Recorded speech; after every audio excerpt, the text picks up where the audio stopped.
Welcome back to Damn Parenting. I'm your host, Eva. When I was about 3 months postpartum, I barely slept. Well, I would sit there holding the baby in one arm and my phone in the other, doom scrolling my night away. My first year postpartum was really hard, and I'm not going to get into that here, but I know I'm not alone in it. So many of us are struggling with milk production, with bonding, with sleep, either ours or our babies, with loneliness, with boredom, with this terrifying sense that we don't know what we're doing, that we're doing it wrong, or that we're simply not cut out for any of this. And then there are mothers who transition into postpartum beautifully, who are out walking, grabbing a coffee without the anxiety about caffeine and milk supply, or bringing their babies to events without the fear of overstimulation. And I want to be clear, their joy is real and it's valid. The problem is, when you're sitting in the dark at 3 a.m., delirious, struggling, and the algorithm serves you that joy, it doesn't feel like inspiration. It feels like it's evidence you're failing. No two motherhood experiences are ever the same, and comparing them is the death of joy. The doom scrolling needs to stop because the research tells us it is genuinely harmful to postpartum mental health. And yet so many of us are staying on Instagram anyway, hoping for the dopamine hit or a nugget of inspiration, or just something that makes us feel less alone. And today, I want to talk about this because there's also something bigger with it. I don't think this is just a social media problem. It's societal. And I think social media has become a space where feelings of motherhood, where it's grief, where it's just things we're not really meant to say, they can either be expressed in a raw and honest way, or they can get buried under a layer of beautiful photographs of what motherhood is supposed to look like. We need spaces to talk. But the question is social media that space? And if not, where? My guest today is Ava from the Joy Embassy, a positive psychologist who I first spoke with earlier this year. She recently posted about a value of sharing positive motherhood experiences online. I reached out because I had a completely different experience of those posts when I was in my dark place. I wanted us to sit with both sides of it, and honestly. Welcome, Ava, back to Damn Parenting. Hi, it's so nice to be here again. So, as I said, basically the reason we're here is you posted something out in March and I understood it now, but also when I was 3 months postpartum, that kind of thing was really going to undo me. So I think I just wanted to have a chat with you about this because I think it's really important, especially for people in that first year, to really kind of get a sense of it. So as a positive psychologist, what do you think is the real value of mothers sharing joy and ease online and not, the curated stuff, but actual genuine stuff? Because I think there's value in it, but I also think it can land really badly depending on where the person receiving it is.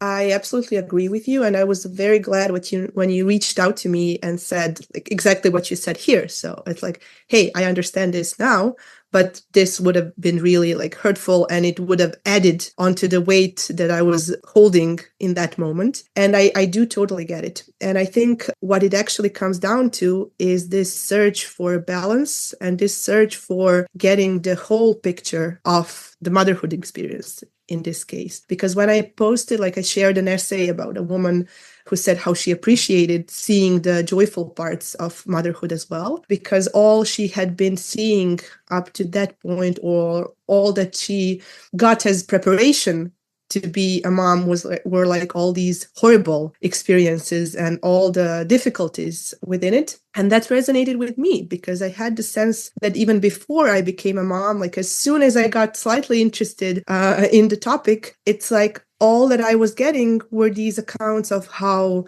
burdensome and how incredibly difficult, how exhausting, how just very suffering inducing it is. And I asked myself, okay, but where's the joy in it? Why are people not sharing about some of the good parts as well? And it's a very nuanced topic, it's a very difficult one because I definitely don't want to say that the difficulties are not real. They are. I definitely don't want to say that people should keep them hidden because they should not. And what I think I keep coming back to, and what I appreciated about this perspective, and what I appreciated and understood about yours as well, is that we really need this nuanced picture. We need the whole picture. So we need the full range of emotions. So we need the people, and we need the communities, and we need the content that kind of shows us, yes, there are very difficult parts and there are very joyful parts, and they coexist. Indeed. And one of the things I think we kind of really chatted about before getting to this recording is basically it's about the algorithm. It's all to do with social media in itself. And I think that sometimes gets missed because it's not really about what mothers are choosing to post. And it's not usually about what we're choosing to see. It's basically about the algorithm deciding to show you at 3 a.m. when you're basically at your most vulnerable. And the algorithm knows you are a new mom. Through the research, because I sat down and I had to really research this because I was really interested in this topic because everyone's experience is true. There was an article in the New Yorker and it was called the Insta Mom Affective Disorder. And it's the idea that the algorithm floods your feed with other new moms, making it look easy. And you are too sleep deprived to basically defend yourself against it. Do you think that resonates from what you see at your work? I think it resonates definitely with so many moms feeling so much anxiety about so many parts of motherhood. Like both what they are doing for their kids, how are they navigating this? Are they handling it well enough? How are they feeling within it? So basically anything related to the experience is so easily colored in anxiety. And I think it's not even necessarily that the algorithm serving the nice parts or the pretend nice parts.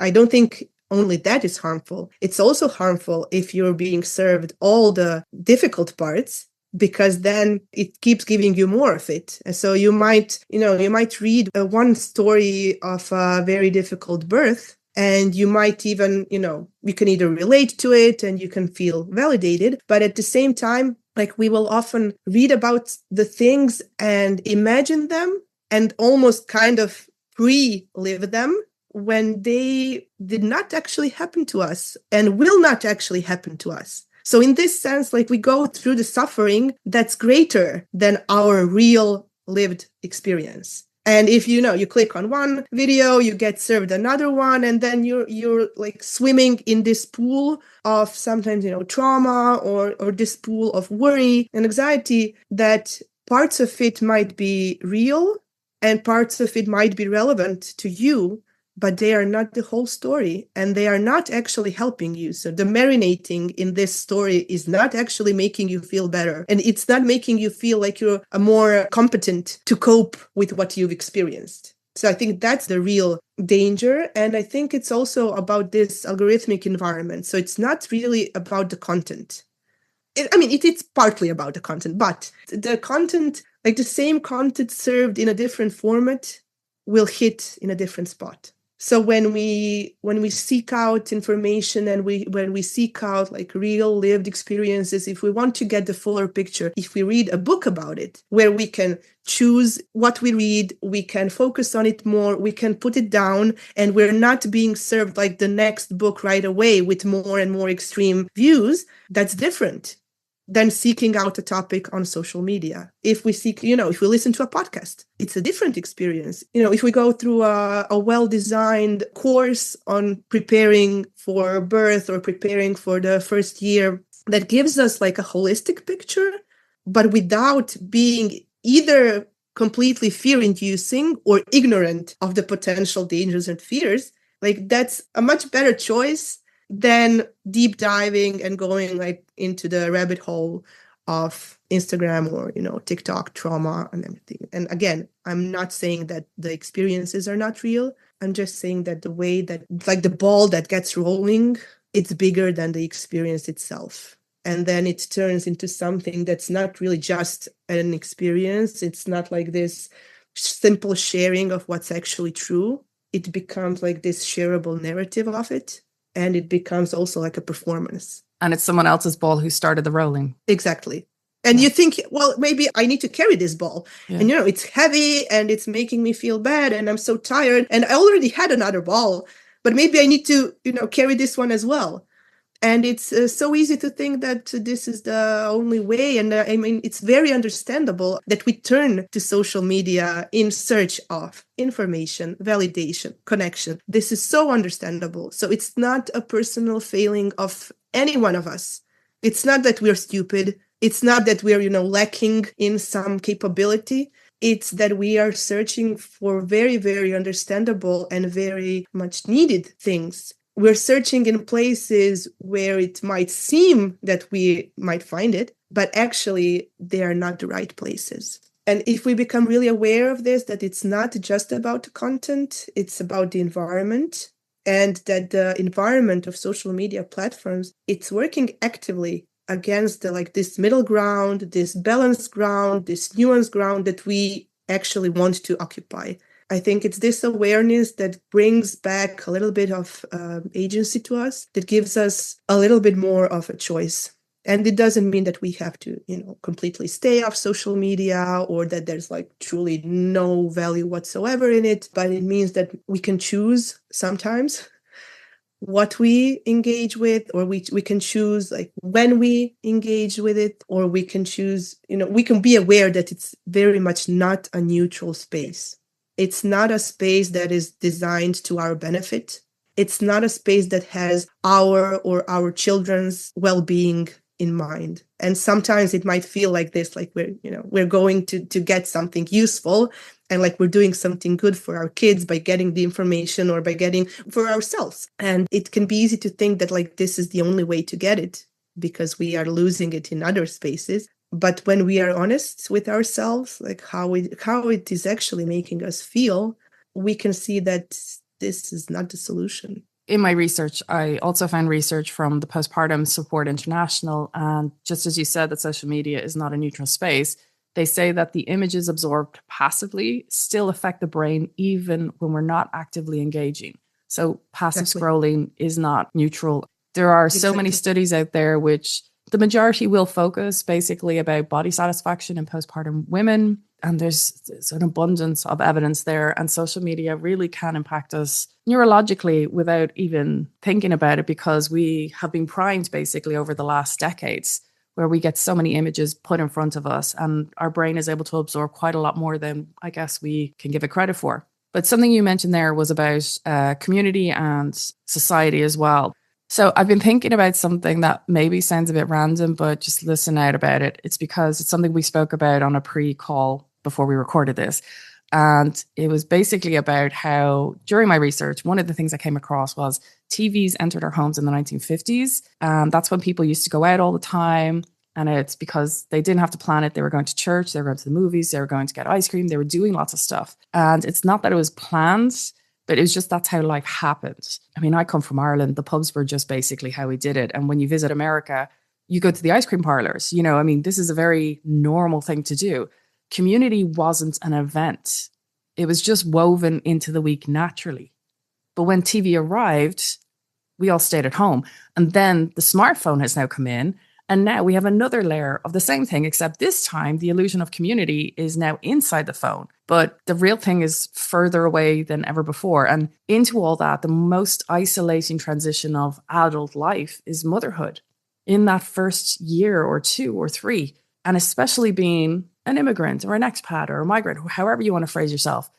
I mean, there's so many layers that come into this. So from your professional stance, looking at our community here, living in one of the most densely populated countries in Europe, surrounded by thousands of families in our neighborhoods, and yet we're feeling completely alone.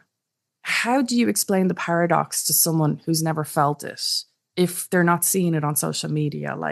Is this a truth that should still be part of postpartum courses or workshops, or how would you think about that? I think that's a very good and big question. I think what we need is a real sense of community, and this will come as news to no one. But the question is, how do we build it, especially when we have moved away from our previous communities and we are, as you said, we are here and in a new transition, this monumental matrescence transition. And what I think is that some of the very good foundations already exist here. I think that, the WhatsApp groups that connect moms in a similar, like with similar due dates, or, the centering pregnancy groups, and sometimes the midwife practices that organize groups of moms, again, with similar due dates to connect, like the Amsterdam Parent Project that offers, early postpartum support, including the like real life connection. I think those are all very, very good things to build on and to use. And what research has also shown is that, like, we need these connections, and the local connections are very valuable. And I think, like, for example, this is something that I have not experienced in Croatia, where I come from, the WhatsApp groups, with the due dates. So it is there, and I wish that moms used it, because I think that really having a group of moms who are going through the same thing at the same time is immensely valuable. Because there's nobody that cares, about your child's poop or their child's poop as much as a mom in this very specific phase does. And then you move on, and like you care about other things, but you really need moms who are going through some of the same questions, and maybe some moms who are a little bit further ahead, who can offer, some hope looking back. So I think these type of groups, I think we need also more of them, like the peer-to-peer connection. But some of them are already there. And what's important also, it's like, they're not all good. We have to be honest, like they're not the panacea. So, and I know that sometimes moms also have difficult experiences within those groups, because it can also trigger comparison. It can also trigger feelings of inadequacy, depending on what's being shared in the group. So again, we come back to like this basic tenet that we need the whole picture. So we need the communities that can hold the full range of emotions. We need the places where we can share what's difficult and what's tough and what's bothersome. And we need the places where we can celebrate what we are enjoying, what's bringing us pleasure, what's making us laugh. So no, we need all of this. So it can be good to be mindful of and to check whether the communities that we are in or that we are entering, whether they allow for this type of range. And if not, sometimes we can try to bring it ourselves.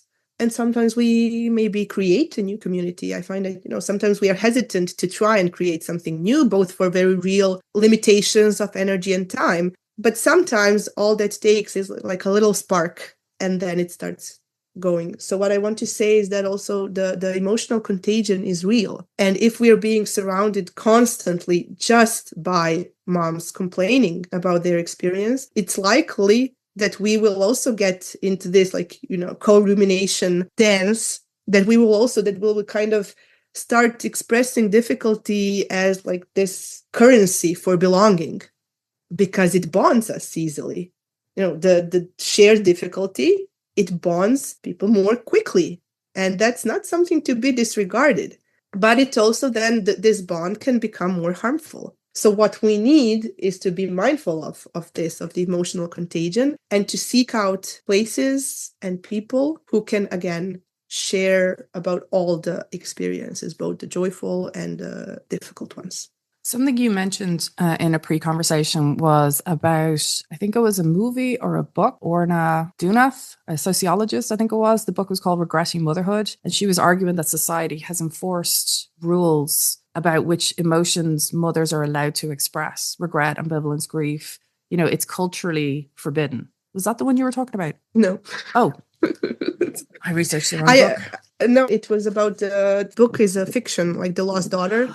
I mentioned it because there was a podcast app by motherhood studies sociologist who discussed the book. Yes. Okay. Where do we share the tough parts, right? Well, that's the thing. As I was going to say, I've said to you myself, like, I'm not really a big fan of social media, but I keep being dragged there because that's where we are. But if social media does not seem to have space for this duality of being a place where you can show the bad stuff, but you can also show the good stuff. You've mentioned there about going offline. For any mother here in the Netherlands, here, our community, we're not surrounded by our families. We're kind of feeling very alone. Can you just tell us what's one practical thing, not just the put your phone down or don't log on to Instagram right now, but what's something that we can actually do to really help us in this period? So the first thing is that it always sounds, I feel, a little bit unglamorous and maybe like not enough, but I think it's important. It's just becoming aware and mindful of these things that we talked about, and really being aware of the fact that, social media is not our friend. The algorithm is not our friend. It's not a neutral space. And to be aware of the value of closed groups, to seek out closed communities, closed groups, or to create ones, and to be aware of the value of reciprocity. So what we actually need is participation, not just passive consumption. So the doom scrolling is easier, and I absolutely get it. It takes out less of us. We don't need to do anything in this moment, but we're also not getting as much as we need, and we're being depleted in other ways that make it more difficult for us to actually engage in ways that are life-giving. So with the practical suggestion is see what there is around you where you could engage and not just consume. And, there are all these, again, groups, like there's the walks in Amsterdam, like for those in Amsterdam. But that's something that can be created in any city. I'm going on a walk here with my baby. Who wants to join? It's a very practical way, and it takes some vulnerability, and it takes a little bit of bravery, or a whole lot of bravery for some, to put yourself out there. And I get it. It's tough. But looking forward, the cost-benefit ratio is much more in our favor than just the passive consumption. So we can look around us and see where we can connect and where we can, both give and receive. And it's not going to look, the giving is not going to look the same if you're really in the early postpartum time. Of course, you cannot go and do something physically as easily as someone in another phase can. But the sharing, the being open about the experiences, the sharing, the celebrating of some of the joyful parts as well, the sharing of the difficult parts. We're not saying that shouldn't happen, obviously. We're saying that it's much more nourishing and actually useful when it's happening within like this environment where there's an actual relationship. Because social media is actually, those are parasocial relationships. It might seem like they're our friends because we know so much about the lives of some influencers, but they're not. They don't actually have an effect on our lives, and we don't have an effect on their lives.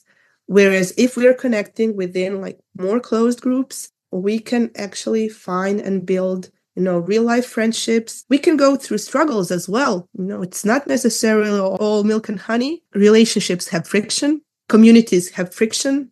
That's also a part of it.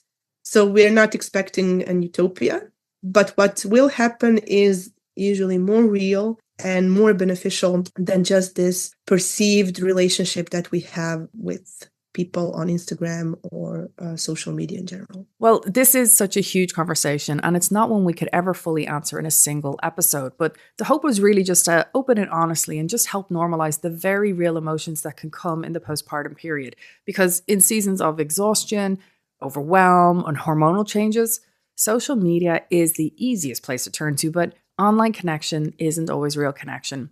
And while social media can help us feel seen, we still need real people. We need community, and we need real support around us too. So maybe the reminder from today, I guess, is just to be mindful of what you consume online and be gentle with yourself in this season, in every season. And just, I guess, remember that you deserve support in real life too. Thank you, Eva, for joining us again on Damn Parenting. Thank you for having me again. And I hope that this is a little part of making this whole experience feel less lonely, and a part of creating bridges between all of us who need it, and just knowing that we can and want to connect, and that we don't have to be alone. It can be a struggle, and it's one we recognize, but there are ways to connect, and it's worth it to make an effort. Thank you. So to add to this, a 2024 study in the journal Societies found that online mothering communities offer genuine empowerment when they challenge the mythology of intensive mothering and allow women to share the full emotional range of their experience. So while we're on the subject of what actually helps, I want to mention something that Rachael Forester is launching. Rachael is a therapist. She was previously on Damn Parenting back in January talking about dysregulation and reset. She also runs the Mama Social here in Amsterdam, and she is creating a free online weekly meetup group. It's not therapy, it's not a course, it's just a weekly hour-long video call, 6 weeks at a time, for mothers who find it, well, just hard to get something in person. Whether it's to do with postpartum anxiety, leaving the house, or recovering from birth, or you simply have not found your people here yet in the Netherlands. There is a closed WhatsApp group, so it continues between calls. It's open to mothers across the Netherlands and it's launching very soon. I'll have all the details in the show notes. And Rachel, I just want to say thank you for building this. This is exactly the kind of thing new mothers need and all mothers deserve. And I want to close with something I really mean. If you're in your postpartum period right now, sitting in the dark, phone in your hand, scrolling because you just don't know what else to do, I see you. And the research I've been reading for this episode confirms what you already feel. What you're seeing on the screen is not a full picture of anyone's life. And the comparison your brain is making, it's not an accurate one. You're measuring your inside against someone else's curated outside, and that's never going to be a fair fight. We used to go to the bowling alleys, the pubs, the church halls. We used to overhear each other's lives. We used to watch each other parent and see the full, unfiltered version, the mess and the love and the exhaustion and the pride all at once. That community did not disappear because we became bad at it. It disappeared because we invited the television into our homes and now the smartphone. And the algorithm is now sorting what we see, so we only get the version that keeps us scrolling. There's a Dutch expression called the tropenjaaren, the jungle years. It's the first 4 years when you are just hacking forward, trying to find a path through all this undergrowth. And now I'm 5 years in and I still have nights of owies and coughs and weeks where nobody in this house sleeps properly. The jungle does thin, but it does not fully clear. And what nobody told me, and what I really want you to know, is that when the parents do make it to the other side, they just keep looking forward because they can forget to reach back, to say, I haven't forgotten. And this podcast is my way of doing that. I'm not a psychologist or a journalist, but I am a parent with questions and a computer to find people who can answer our questions. I started this podcast because I wanted to let people overhear conversations they needed to hear, they deserve to hear. And that's all that this is. That is enough. If today's episode resonated, don't post it, but send it to one person, maybe with a voice note. That is the kind of connection that the research says actually helps. You're not alone. Till next time.